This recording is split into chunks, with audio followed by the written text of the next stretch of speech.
The oil pressure sensor and mounting plate are located on the front of the motor, slightly behind the crank vibration dampener and beside the alternator, red arrow. To remove it, you will need to first remove the charged air or Y pipe along with the radiator shroud. Please follow the link provided at the end of this video for additional assistance with those tasks. You are going to be disconnecting the wiring harness, red arrow, and removing the two E10 torque screws, blue arrow. This area is prone to oil leaks from the O-rings. Make sure to give it a good cleaning. Clean the connection so you can get some purchase on it, then press in on the tab, red arrow, and separate the connection.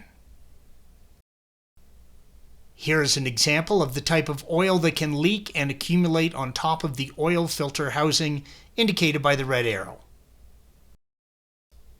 Use an E10 torque with a wobbler to get behind the vibration dampener and remove the two screws. The two screws are long and go through both the sensor and the mounting plate. Don't lose them.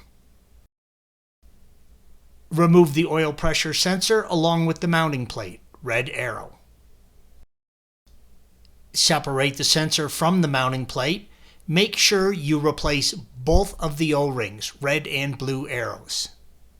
A new sensor will come with a new O-ring. We use and highly recommend using Porsche synthetic gasket lubricant on both O-rings.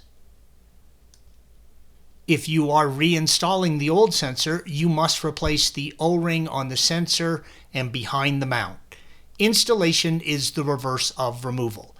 Grease the O-rings with Porsche synthetic lubricant or equivalent and torque the two screws to 10 Newton meters or 7.5 foot-pounds.